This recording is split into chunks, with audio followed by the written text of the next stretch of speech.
मैं खुशबू राय, आप देख रहे हैं एनएमएफ न्यूज। लोकसभा चुनाव खत्म हुए और खत्म होने के बाद एक बार फिर से देश की सत्ता एनडीए के हाथों में गई। बीजेपी के हाथों में नहीं, एनडीए के हाथों में। मैं ऐसा क्यों कह रही हूं, आप भी जानते हैं, क्योंकि बीजेपी इस बार पूर्ण बहुमत के साथ सरकार नहीं बना पाई। जिस तरीके से 2019 या 2014 में पीएम मोदी का जादू चला, इस बार वो नहीं चल पाया। क्या वजह रही और आने वाले समय में पीएम मोदी की ग्रह दशा क्या कहती है, आज इसी पर बातचीत करेंगे। और एक बार फिर से हमारे साथ बातचीत करने के लिए आचार्य जी मौजूद है। राकेश चतुर्वेदी जी का बहुत बहुत स्वागत है एनएमएफ न्यूज। नमस्कार खुशबू जी, नमस्कार दर्शकों, हर हर महादेव, शिव शंभो। सर, जैसा कि आपने सुना, पीएम मोदी को लेकर के मैं बात कर रही थी जी। एक बार फिर से देश की सत्ता उनके हाथों में है, कमान उनके हाथों में है, देश का विकास उनके हाथों में है। लेकिन 2014 और 2019 की तरह ये जो 2024 है पीएम मोदी के लिए नहीं रहा। उनका जो अस्तित्व है वो थोड़ा धूमिल नजर आया। क्या वजह रही? देखिए, जो 2024 इलेक्शन के आसपास जो ग्रहीय स्थितियां रही, हालांकि उन्होंने बहुत प्रयास किया कि चाहे वह नामांकन मुहूर्त हो, चाहे वह इलेक्शन की डेट हो, चाहे वह विशेष रूप से रिजल्ट की तिथि हो, तो ये सब उन्होंने बहुत अच्छे से मैनेज किया। लेकिन क्योंकि जब ग्रह विपरीत रहते हैं तो उस समय कोई काम नहीं आता है और सब कुछ धरा का धरा रह जाता है, सारी काबिलियत धरी की धरी रह जाती है। तो ऐसे अवसर पर आदरणीय मोदी जी द्वारा जो प्रभाव है वह उनके प्रभाव में निरंतर कमी दिया। और आप देखेंगे, मैंने पहले भी बोला था, अगर 2023 सितंबर अक्टूबर के बाद की कहानी देखेंगे आप, तो जो ग्रहीय स्थितियां रही, जो ग्रहीय गोचर रहे, चाहे वह शनि का नक्षत्र परिवर्तन रहा, चाहे वह राहु और केतु का नक्षत्र परिवर्तन हो, चाहे वह विशेष रूप से मंगल की शत्रुगत युतियां जो रही हों, गोचर रहे हों, ऐसी स्थितियों में चाहे वह मंगल राहु की युति रही हो, ऐसी जगहों पर देखेंगे आप कि मोदी जी के जो कॉन्फिडेंस होता था, उनके चेहरे पर जो आत्मबल, आत्मविश्वास छलकता था, उसकी भी कमी इस 2024 इलेक्शन के दौरान दिखी थी। अगर मंचों से देखा जाए, जो विश्वास, जो आत्मविश्वास उनके चेहरे पर रहता था, वो कहीं ना कहीं कमी दिखा। और उसी का नतीजा है कि प्रभाव में भी धीरे धीरे कमी आती गई।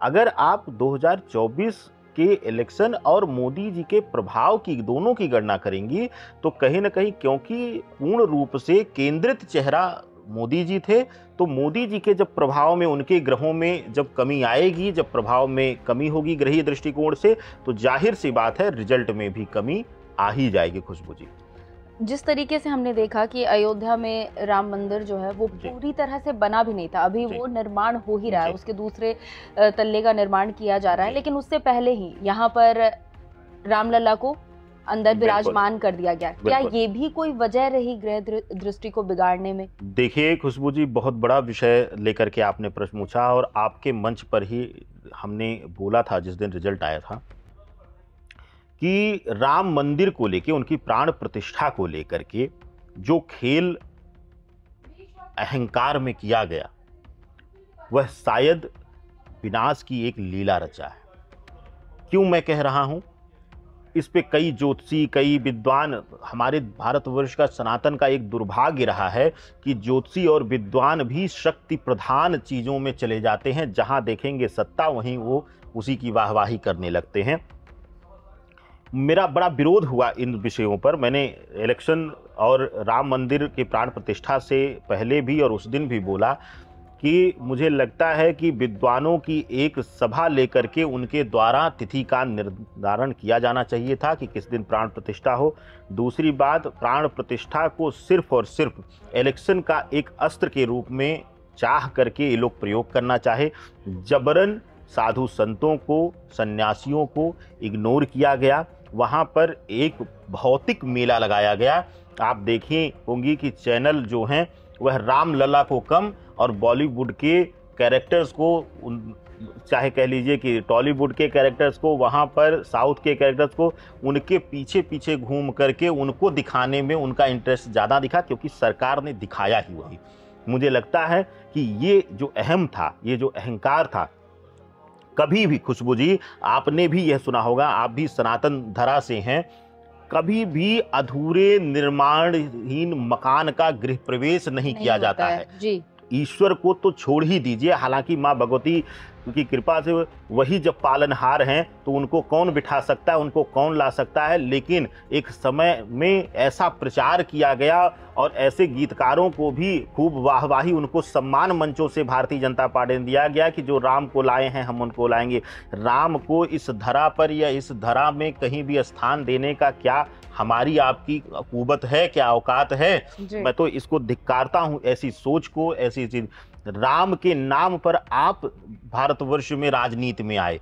आप अगर बीजेपी, जनता पार्टी, जनता दल या आरएसएस, किसी को भी, आप किसी का भी इतिहास उठा लीजिए जो भारतीय जनता पार्टी से जुड़े हुए हैं, उनका इतिहास क्या है? उनका इतिहास सिर्फ राम के नाम को लेकर के भारत की राजनीति में प्रवेश करने का है। जब जब ये गद्दी पर बैठे हैं, राम के नाम का ही प्रयोग किया है। तो कह लीजिए कि जबरन, बिना मुहूर्त, बिना पूर्णता के मंदिर की प्राण प्रतिष्ठा माँ भगवती ने, वहाँ पर बजरंगबली ने, वहाँ पर विशेष रूप से, क्योंकि वहाँ के रक्षक कहे जाते हैं, गोरखनाथ पीठ को शैव धर्म की यानी शिव धर्म की सबसे बड़ी पीठ है, उस धरा ने कहीं न कहीं धिक्कारा और एक संकेत दिया कि अगर ईश्वर के विषय पर भी आप अपने अहम को लेकर निर्णय लेंगे तो विनाश लीला तो होनी ही होनी है। और अयोध्या ही क्यों, उपचुनावों में बद्रीनाथ जो शिव स्थल का सबसे बड़ा प्रतीक है शैव धर्म का, वहां भी ये चुनाव हार गए। तो ऐसे में कह लीजिए कि रामचरितमानस का एक बहुत बड़ा संदर्भ आता है कि कहा गया है कि मम प्रिय शिवद्रोही, और मम द्रोही शिव प्रिय का अगर वर्णन वहां पे किया जाए कि राम ने कहा कि अगर कोई मेरा प्रिय है और शिवद्रोही है तब भी उसको जगह नहीं है, और शिवद्रोही शिव प्रिय है और मेरा प्रिय बनने की मेरा द्रोही है तो शिव भी उसको शरण नहीं देंगे।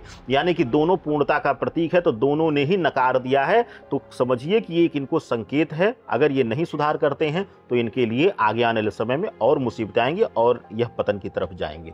जब भी मैंने आपसे पीएम मोदी को लेकर के बातचीत की है, आपने हमेशा कहा है कि वो एक प्रभावशाली नेता है, राजयोग उनकी हमेशा तय है। बिल्कुल। तो आने वाले समय में क्या दिखता है, कैसा रहने वाला है? क्योंकि देखिए, बीजेपी की तरफ से एक बात कहा गया है कि 75 साल के बाद कोई भी नेता चुनाव नहीं लड़ेगा, अब कुछ चुनाव नहीं लड़ेगा या फिर वो चेहरा नहीं बनेगा। तो इस हिसाब से देखा जाए तो पीएम मोदी आने वाले 2 साल में 75 पार हो जाएंगे। तो फिर क्या कुछ देखने को मिलेगा? क्या बीजेपी की तरफ से फिर भी नरेंद्र मोदी आगे रहेंगे या फिर कोई बदलाव? खुशबू जी, अनेकों नेक वक्तव्यों में, मैं ज्योतिषीय गणनाओं में मैं कह चुका हूं और मैं उस बात को फिर से दोहराऊंगा, क्योंकि मुझे भविष्यवाणी बदलने का कोई शौक नहीं है और मैं गणना के आधार पर बोलता हूं, तो मैं अडिग रहता हूं अपनी भविष्यवाणियों पर।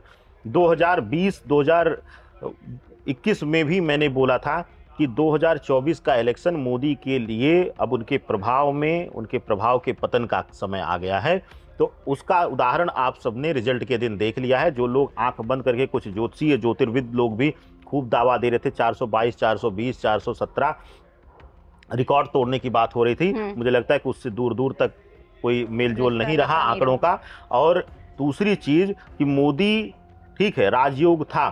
खुशबू जी, किसी भी जिसने जन्म लिया है या जो कोई गद्दी पर बैठता, अगर जन्म लिया है, जीवन में, संसार में आया है या किसी गद्दी पर बैठा है, तो पूरे जीवन या पूर्ण कालिक वह गद्दी उसकी नहीं है। गद्दी हमेशा, अपना राजा हमेशा बदलती रहती है, यह सर्वदा सिद्ध है। यह ज्योतिष भी कहता है, यह शक्ति प्रधानता भी कहती है। समय समय पर शक्तियों का प्रभाव, उस गद्दी का प्रभाव बदलता है। तो ऐसी अवस्था में अब मोदी जी ढलान पर हैं और अब मुझे लगता है कि स्वतः ही उनको सम्मान के साथ उस चीज़ से पीछे हटना चाहिए और अपने ही द्वारा एक नए उत्तराधिकारी को, एक नए सनातनी को मौका देना चाहिए। यह उनके लिए और उनके प्रभाव में वृद्धि करेगा। लेकिन अगर ऐसा नहीं करते हैं तो मैं भी अपने बयान पर कायम हूं, अपने भविष्यवाणी पर कायम हूं कि 2025 के बाद, मार्च 2025 के बाद कुछ न कुछ ऐसी परिस्थितियां आएंगी, चाहे पहले 6 महीने पहले ही इलेक्शन हो,